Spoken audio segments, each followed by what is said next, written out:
2 days later, we come back to this place, and again, all these people are hanging out and waiting, and you can see this parents holding this, I think he was probably a 5 or 6-year-old boy. And you walk up to the boy, and you can just see that he is not well. He is very ill. There's a sense of, after seeing hundreds of patients, thousands of patients, you can say, you're in trouble. You touch his skin, and he's really hot. And then you can see it's like his skin was boiled. Lots of little superficial spreading infections that were on the forearms of both sides and on his legs. And you interview through the translator that it started only a day or so ago, like 24 to 36 hours ago was his first spot, and it had spread through major patches of his arms. And you go to touch it, he's very tender, and you can just see that it's one of these strep infections that's probably a flesh-eating or very easily superficial spreading infection.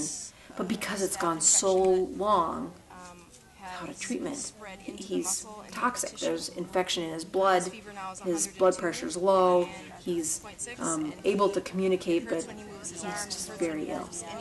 And so we actually did something that I didn't get a chance to do in other places, which we said a prayer.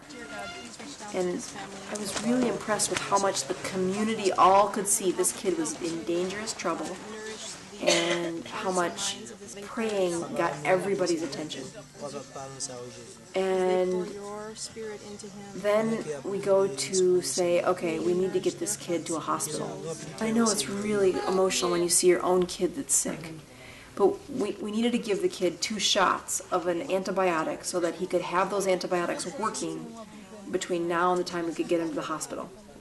And so we go to give the kid a shot, and the father just, he was physically strong enough to hold the kid, but emotionally, he caved.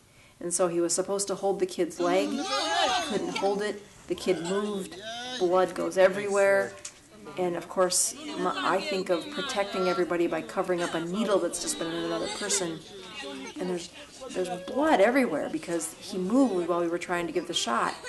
And the father just lost it. He howled and screamed and was just wailing because his kid was hurting.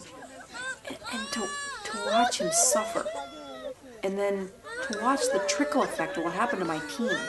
Because a bunch of parents just exited stage left. They couldn't watch it, they couldn't see it, they couldn't imagine how they would have coped with, your kid's about to die. If we don't get him to the hospital, he's going to die. And now I'm asking you to hold his leg still while I give him a shot, and just couldn't do it. And you lose something in translation. I didn't predict that he wouldn't be able to hold the kid's leg. But now you got a wailing father, and you got a kid that's just freaking out because his dad's freaking out. And, oh my God, you got to get him the antibiotics because this is life-threatening here. And just the sound of what that dad did in the panic of it all, I can still hear him just hollering and knowing that he couldn't cope. He was at his wit's end. That was tough. Where are your meds? Okay, this I need the